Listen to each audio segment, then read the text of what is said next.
विवेक चूड़ामणि प्रस्तुतकर्ता स्वयं प्रकाश शर्मा। 16वां भाग।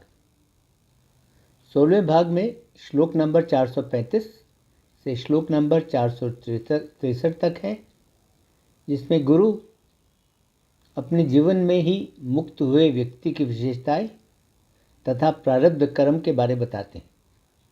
विवेक चूड़ामणि गुरु कहते हैं, जब सन्यासी के मन में ब्रह्म के आनंद का स्वाद लेने में मग्न रहने के कारण भीतरी और बाहरी का अभाव हो जाता है, तब ऐसा होना अपने जीवन काल में मुक्त हुए व्यक्ति की विशेषता है, उसकी निशानी है। जो व्यक्ति अपने कर्तव्यों, अपने शरीर तथा अन्यों के बारे में मैं और मेरा के विचारों से रहित होकर बिना किसी चिंता के अपना जीवन व्यतीत करता है, अपना जीवन जीता है, ऐसा व्यक्ति अपने जीवन काल में ही मुक्त व्यक्ति जाना जाता है।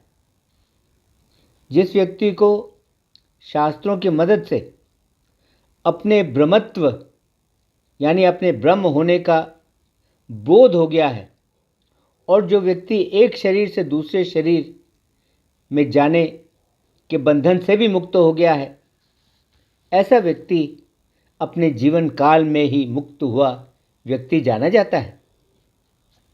जिस व्यक्ति को अपने शरीर, अपने अंगों इत्यादि के विषय में मैं का विचार बिल्कुल नहीं रहता और उसे उस सभी वस्तुओं के लिए जो इनके अलावा हैं वो का विचार भी कभी नहीं रहता, ऐसे व्यक्ति को अपने जीवन काल में ही मुक्त हुआ व्यक्ति स्वीकार किया जाता है।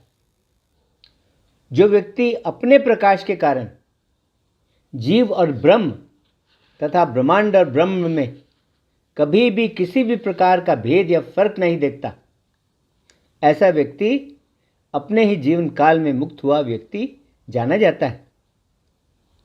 अपने शरीर की अच्छी लोगों द्वारा उपासना किए जाने पर या अपने शरीर को दुष्ट लोगों द्वारा पीड़ा दिए जाने पर जो व्यक्ति एक जैसा महसूस करता है, जो इन दोनों परिस्थितियों में एक जैसा ही रहता है, ऐसा व्यक्ति को अपने जीवन काल में ही मुक्त हुआ व्यक्ति माना जाता है। उस पूर्ण अस्तित्व यानी ब्रह्म के साथ पहचान हो जाने के कारण जिस सन्यासी में दूसरों लोगों द्वारा निर्देशित वस्तुएं उसमें ऐसे समा जाती हैं जैसे नदियों का बहता पानी समुद्र में समा जाता है, और उस सन्यासी में इसके कारण किसी भी प्रकार का परिवर्तन या बदलाव नहीं होता, ऐसा व्यक्ति तो वाकई ही मुक्त व्यक्ति होता है। जिस व्यक्ति को ब्रह्म के सत्य का बोध हो गया है, जिस व्यक्ति ने ब्रह्म के सत्य को पा लिया है, उस व्यक्ति के लिए फिर इंद्रियों की वस्तुओं से कोई लगाव नहीं रहता, और यदि उसे फिर भी इंद्रियों की वस्तुओं से लगाव रहता है तो उसका मतलब है कि उसे असल में ब्रह्म के सत्य का बोध हुआ ही नहीं है, बल्कि वह तो आम साधारण लोगों की तरह बाहरगामी इंद्रियों की प्रकृति वाला है। वह तो इंद्रियों का मोहताज है, वह तो इंद्रियों द्वारा बंधा हुआ है। और यदि उसके पक्ष में यह कहा जाता है कि वह तो प्रारब्ध की इच्छाओं के आवेग के कारण इंद्रियों की वस्तुओं के साथ अभी भी आसक्त है, तब यह तर्क बिल्कुल मानने योग्य नहीं है, क्योंकि जब व्यक्ति को ब्रह्म के साथ अपनी पहचान का बोध हो जाता है, जब वह जान जाता है कि वही ब्रह्म है, तब उसकी इच्छाएं तो अपने आप ही क्षीण, अपने आप ही कमजोर हो जाती हैं। एक व्याभिचारी व्यक्ति की प्रवृत्तियां भी उसकी माता की उपस्थिति में नियंत्रण में रहती हैं।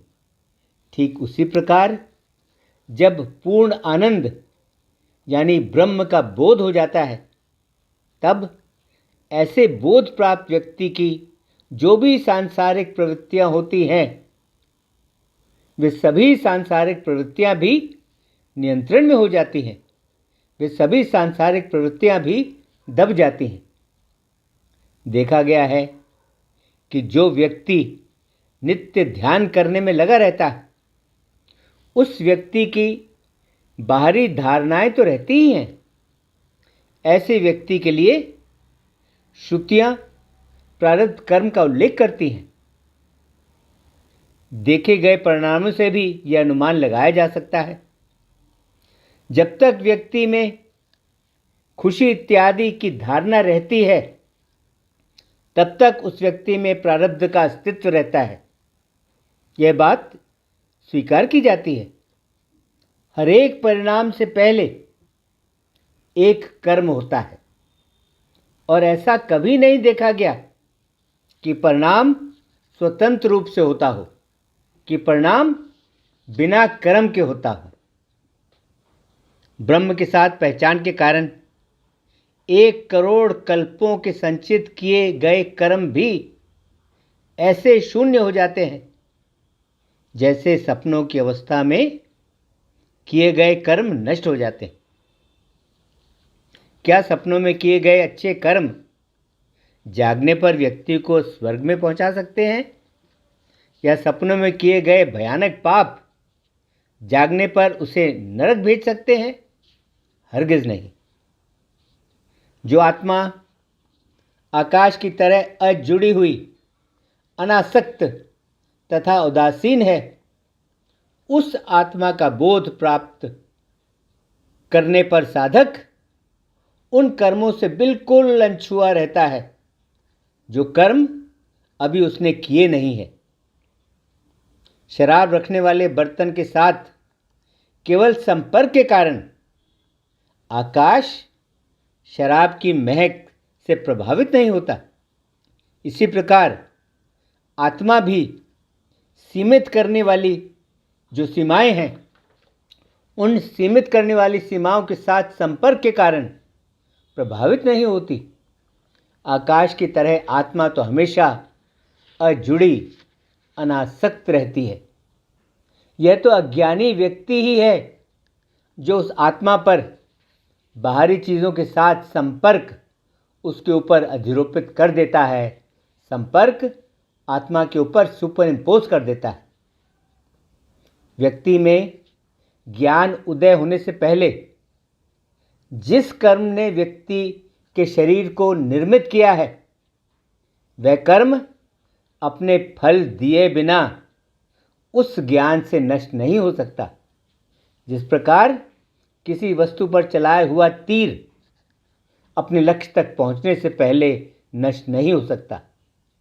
जो तीर किसी चीज़ पर यह सोचकर चलाया गया है कि वह शेर है, वह तीर उसे छोड़ने के बाद जब यह पता लगता है कि वह चीज़ शेर नहीं बल्कि वह तो गाय है, तब वह तीर अपने लक्ष्य से पहले रुक नहीं सकता, अपने लक्ष्य से पहले रोका नहीं जा सकता, और उस चीज़ को जाकर ही लगता है जो अब गाय है। निश्चित तौर से प्रारब्ध कर्म बोध प्राप्त व्यक्ति के लिए बहुत बलवान होता है, और यह तभी समाप्त होता है जब उस प्रारब्ध कर्म का फल भोग लिया जाता है, जब प्रारब्ध के उस फल का अनुभव कर लिया जाता है।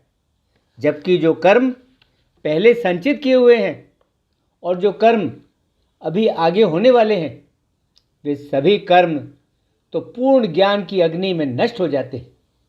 लेकिन इन तीनों में से कोई भी उस व्यक्ति को बिल्कुल प्रभावित नहीं कर सकते जिस व्यक्ति को ब्रह्म के साथ अपनी पहचान का बोध हो गया है, जो यह जान गया है कि वही ब्रह्म है, और जो उसी ब्रह्म के विचार में मग्न रहकर हमेशा अपना जीवन जीता है।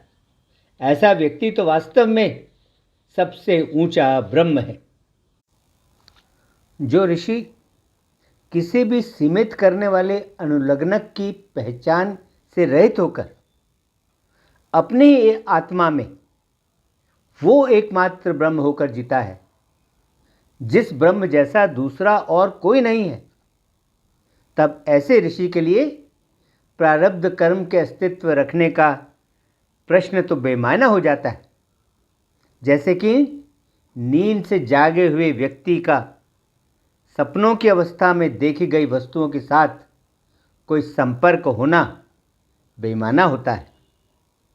जो व्यक्ति नींद से जाग चुका है, उसे स्वप्न शरीर तथा उस स्वप्न शरीर की सेवा में लगे हुए जो स्वप्न वस्तुएं होती हैं, उसे तो इन दोनों के प्रति मैं और मेरे का विचार कभी नहीं आता, बल्कि वह तो काफ़ी जागा हुआ अपने ही आत्मा के रूप में अपना जीवन जीता है। उसे अवास्तविक या असत्य वस्तुओं को साबित करने की कोई इच्छा नहीं होती और ना ही उस स्वप्न जगत को वह बनाए रखता है। यदि वह अब भी उन अवास्तविक या असत्य वस्तुओं से चिपका रहता है, तब तो यह ज़ोरदार तरीके से घोषित किया जाता है कि वह तो अब भी नींद से मुक्त नहीं हुआ है, वह तो अब भी नींद में सोया हुआ है। इसी प्रकार जो व्यक्ति उस शाश्वत सत्य ब्रह्म में लीन होकर अपना जीवन जीता है, वह तो ब्रह्म के अलावा और कुछ देखता ही नहीं। जिस प्रकार व्यक्ति को स्वप्न में देखी गई वस्तुओं की स्मृति रहती है, उसी प्रकार बोध प्राप्त व्यक्ति को भी रोज़ाना जीवन की गतिविधियां जैसे कि खाना पीना, इनकी स्मृति रहती है। शरीर तो कर्म द्वारा निर्मित होता है, इसलिए व्यक्ति शरीर के संदर्भ में प्रारब्ध कर्म की कल्पना कर सकता है, लेकिन प्रारब्ध कर्म को आत्मा के साथ जोड़ना उचित नहीं है, क्योंकि आत्मा तो कभी भी कर्म का परिणाम नहीं होती। कठ उपनिषद जैसी श्रुतियाँ जिनके शब्द अचूक होते हैं, वे सभी श्रुतियाँ आत्मा के बारे में घोषणा करती हैं कि आत्मा अजन्मी, शाश्वत तथा अक्षय है।